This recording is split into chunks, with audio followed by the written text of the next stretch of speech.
Hello, my name is Rob Reynolds. Welcome to College Algebra Section 4.3. Today we're going to be looking at quadratic functions and some of their properties.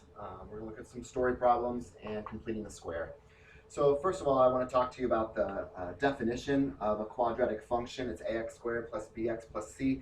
You'll also see vertex form. And the vertex form would say y is equal to ax minus h quantity squared plus k, where the vertex of the parabola is defined as h and k.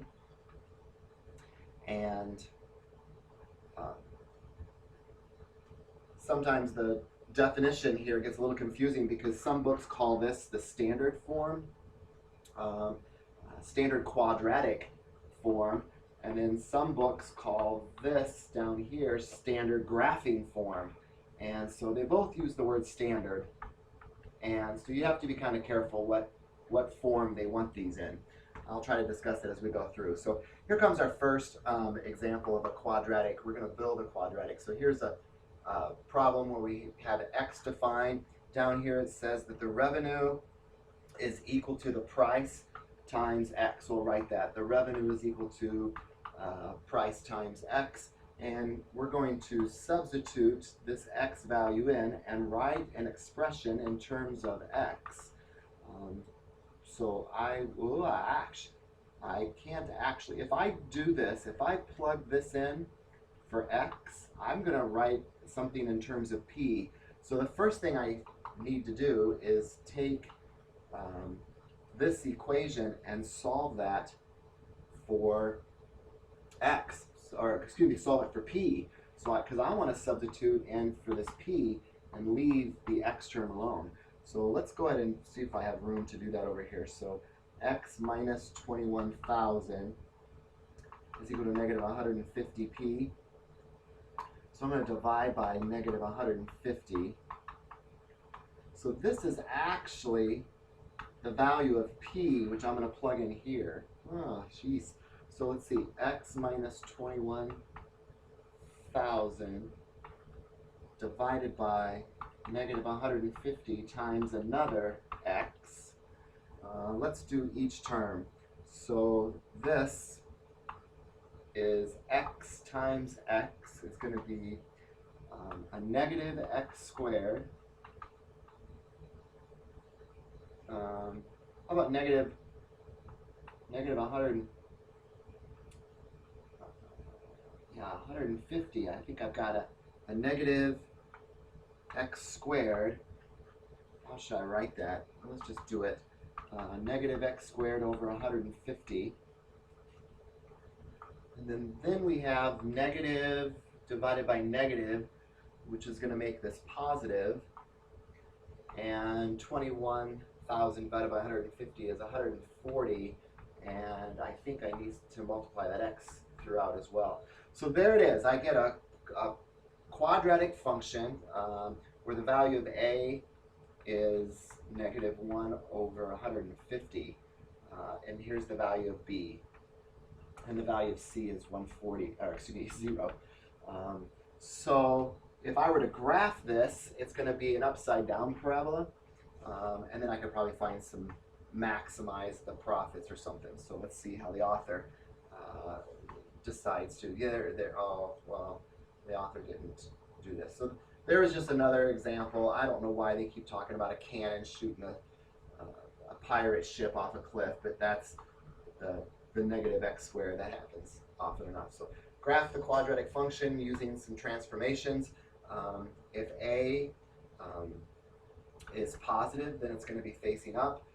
If a is normally a 1, so there's the normal. If I change a to a 3, instead of going over 1 up 1, I'm going to go over 1 up to 3. So it's numbers make it more narrow, the graph more narrow.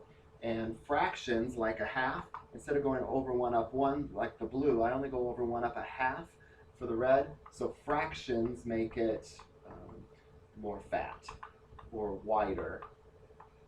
So that's how I remember it. Numbers narrow, fractions make it fatter or wider. If a is negative, of course, it's going to be facing down, but the same rules apply. We have an axis of symmetry. what you're actually going to learn is the negative b over 2a. Now that's part of the quadratic formula. X is equal to negative b plus or minus the square root of b squared minus 4ac. We're going to talk about that b squared minus 4ac. But this part, the negative b over 2a, tells me the axis of symmetry. So that's my x equal. It also tells me the x coordinate of the vertex. So the vertex is defined as negative b over 2a comma some y value, which we'll talk about how to get that. So notice that the axis of symmetry always goes through the vertex. So here's an example. I'm going to show you two different ways to solve this. The first way is we're going to complete the square, and the second way is we're going to use this negative b over 2a to show you how to find the vertex of this. But we can find, I like completing the square because it's going to move this from standard quadratic form into standard graphing form. So to complete the square, though, we don't like a leading coefficient over 2, so I'm going to factor that out. And I'm going to take this positive 5 and throw it over on the other side. And I'm going to change this f at x to a y. So I have y minus 5, and I'm going to factor out a 2, giving me x squared plus 4x plus some number. So remember, you can't complete the square with a leading coefficient other than a 1. So that's why I had to factor out a 2, making that 8 into a 4. So completing the square says take half of the middle term and square it. Remember, you don't want to take half of 8, though, because that had a leading coefficient of a 2. So I'm taking half of 4. 2 squared is back to 4. And you may think I should add 4 to this side, but I shouldn't. Actually, how much did you add over to this side was not 4. So this is actually wrong over here. You actually added a total of 8 because you got to multiply this 2 or distribute this 2 back. So this is really adding 8 to this side. So I know that's confusing because it looks like I'm adding 8 to this side and 4 to this side, but if you think about this is adding 8 to this side. Even though I put a 4 there, the total weight on this equal sign is 8. So now I'm balancing the equation by actually adding 8 to both sides. Be careful with that. Well, that happens every time you factor out a leading coefficient. So this becomes y plus 3 is equal to 2 times the quantity x plus 2 quantity squared if I factor this. I'm going to throw the 3 back on the other side so it's in the form that we can recognize it in. So there's my vertex. It's the opposite of this number, negative 2, and it is this number, 3. Let's see if we can find that same answer by doing negative b over 2a. First, I'll identify the a term, the b term, and the c term. A is in front of x squared, so it's a 2, 8, and a 5. So here comes, the vertex is negative b over 2 times the a, which is negative 8 over 4, which is the negative 2, which is good sign because I had a negative 2 when I completed the square. So now what I need to do is evaluate the function at negative 2. So I'm going to plug that in here and find out what f at negative 2 is. So let's see, negative 2 squared is 4 times 2 is 8. 8 times negative 2 is 16, actually negative 16, and then plus 5. So I'm going to add this up. Negative 8 plus 5 is this negative 3, which, again, coincides. It's the same answer. You can choose to either complete the square. Again, I kind of like completing the square because it gives me more information. It gives me the entire quadratic. I can see still the value of a. And remember, it's always, if I were to graph this, it'd be over 1.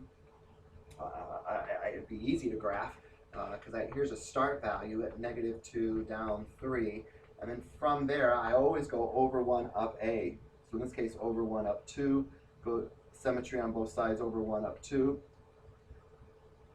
And I could find additional points, but that's pretty good for me. 3 points determine a quadratic. So that's easy. So well, there it is. I just graphed it. Well, there's a nice graph. So the book suggests that you go through different phases. I wouldn't do that. They're using the parent graph, then they're shifting at 2 units to the left, then they're shifting at 3 units down, and then they're doing a vertical stretch of 2. So instead of going over 1 up 1, they're going over 1 up 2. Actually, they did the vertical stretch first, and then they did their horizontal shift, and then they did their vertical shifts. Yep, shifting down. I would just do it all in one step. So again, you could put this into standard graphing form. You could, by completing the square, or you could memorize the negative b over 2a as the x-coordinate. Some people even go to the length of memorizing the y. I never do that. I just plug in for the x and solve for the y. So vertex and axis symmetry, I think we just discussed. Negative b over 2a, there it is. You just plug in the x value, f at x will give me the y value. Nice definition. So without graphing, find me the vertex, and again, I'm hinting here, let's do this negative b over 2a instead of completing the square. So the vertex here is negative b, which is the opposite of that negative 3, which is positive 3 over 2 times 2. This is a little bit harder because I have to plug in a 3/4. Probably the easiest way to plug in a 3/4, I'll never know if you do this or not. I'm going to turn off my plotter, my highlighting plot 1, and come back down so I don't get error messages on my calculator. But the easiest way to evaluate is to evaluate on your calculator. I'm just going to go graph the function so I can see it as well. I hit zoom 6 because I might have messed around with my window before, so I always hit zoom 6 for a standard 10 by 10 by 10. I want to evaluate the function at 3/4. So I'm going to hit trace, 3 divided by 4, and it gives me a y value. Do you recognize 0.875? If you don't, you can always type in 0.875 and hit math, enter. And some of you would recognize that as 7/8. So if you evaluate that by hand, you should get 7/8, but it's pretty easy to evaluate on your calculator. There it is, vertex. There's that 7/8 for that y value. So quadratic functions, axis symmetry, intercepts. There it is. That b squared minus 4ac, also part of the quadratic formula. So we have that negative b over 2a. That part helps me find the vertex. Then that inside, not the square root. Notice I'm throwing away the square root. It's everything that's underneath the square root. If the number underneath the square root is greater than 0, in other words, if it's positive, then there are 2 solutions. 1, 2. If the b squared minus 4ac is equal to 0, then there's only 1 solution. So it looks like this, one solution. That's when it's equal to 0. Because, well, the square, when you say plus or minus the square root of 0, that's just 0. And for the last one, the b squared minus 4ac is less than, then there are no intercepts or no solution. So this is, if the b squared minus 4ac is negative, then we say that there are no solutions, which means no x-intercepts. All right, so again, same thing. If it's positive, then there are 2 roots. If it's equal, then the function just sits on the x-axis. And if it's negative, then there are no solutions. It could look like this. There would be no solutions if the value of a was negative. So let's see. It says graph the function, find the vertex and the intercepts. Well, to find intercepts, to find an x-intercept, you let y be 0, and to find a y-intercept, you let x be 0. In fact, the intercept, the y-intercept would be very easy, because I believe if you let x be 0, the y-intercept is going to be that last number. So I think I have a point already. The y-intercept is 0, 1. But to find an x-intercept, you might have more than 1, you might have none. You probably have to kind of factor this thing. And if I can't factor it, then I would have to use the quadratic formula. So you might want to look for factors of, well, let's see, if we set this thing equal to 0 and multiply through by a negative, because I like my leading coefficient to be positive, I'm going to look for factors of 3 and 1 that differ by 6, and I just can't find them. So I'm going to go back to the original, because most of us probably would use the original, and use the quadratic formula to find the x-intercepts. Again, letting y be 0. So x is equal to negative b plus or minus the square root of b squared minus 4, almost running out of room. A is negative 3 times 1, which is negative 3, all over 2 times a. So already I can see that the discriminant is positive. This b squared minus 4ac is positive. So I'm going to have 2 solutions.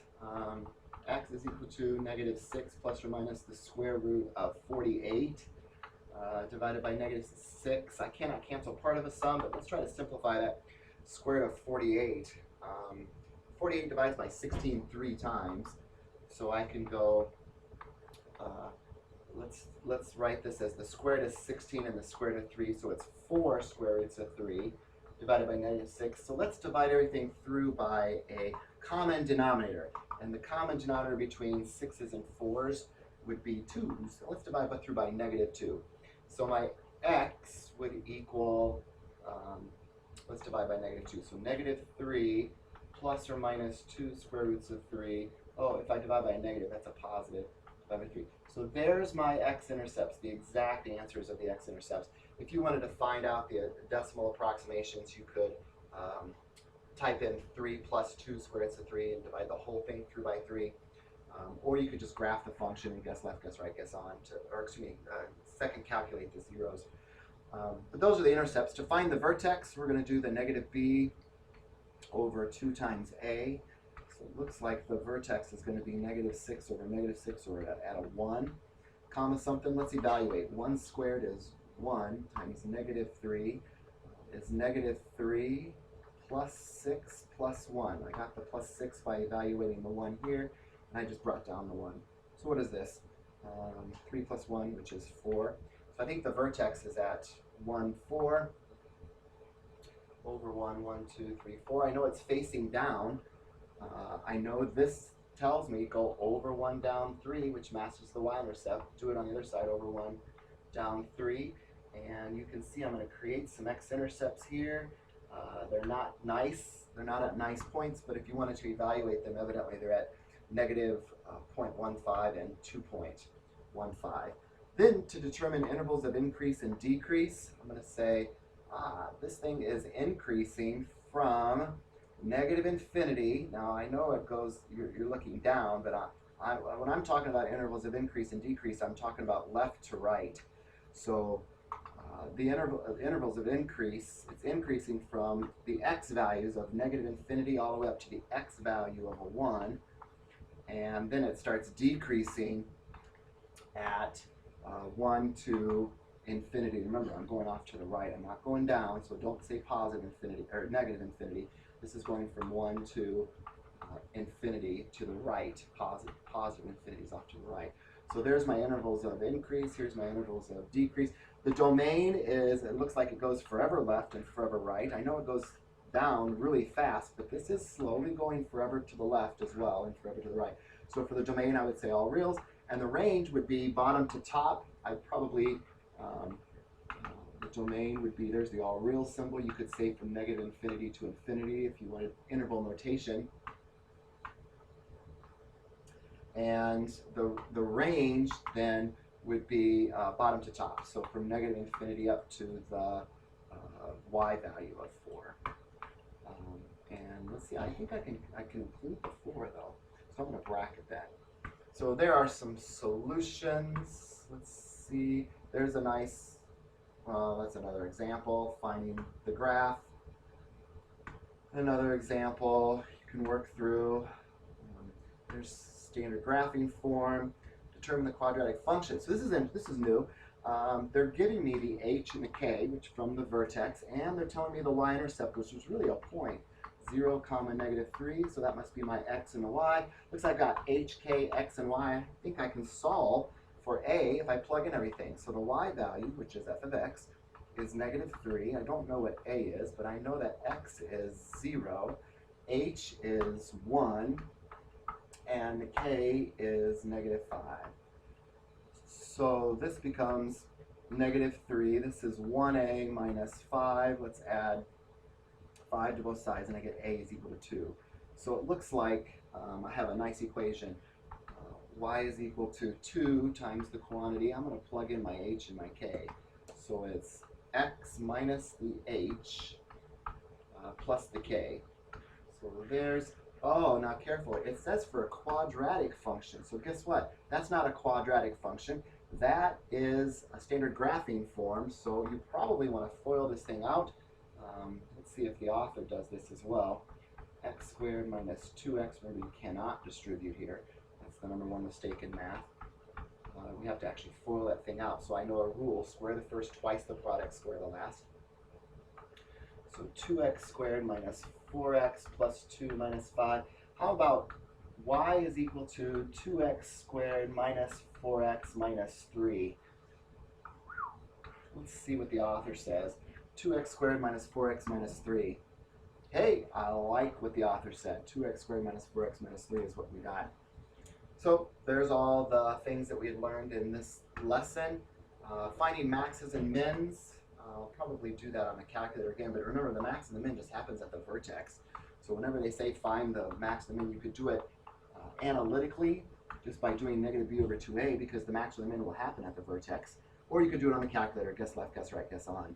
A couple multiple choice questions. I love these matching sections because this says this is a parabola, it's facing up, the y-intercept is -1, and you could find the vertex of these things. So you can go through and try to do some matching of these parabolas to see. Here are the solutions. So I'd go back here, try to see if you can't answer a couple of these, and then when you get ready, there are the solutions for those. There's a couple other problems that I had gone through, but I think that's pretty good. Stretch vertically. Remember this once we find the vertex, this is going to say over 1 up 2. So you can always, once you find the vertex, you can always just go over 1, it's always over 1, and then up the a value. So there's a couple solutions. I worked out number 38 as well. Finding several things. What? Graph the function, determine the domain, and determine where the intervals of increase and decrease. So if you'd like to work out that problem, there are the solutions here as well. All right, so it looks like this just kind of gives some extra practice in class. So if you'd like to work out 51, there are the solutions. It looks fun to find those x-intercepts once you get through the quadratic formula. So if you want to work out that problem and see what the kind of solutions you have, you can. But for me, that will end section 4.3. Email me with your questions. Thanks. Bye.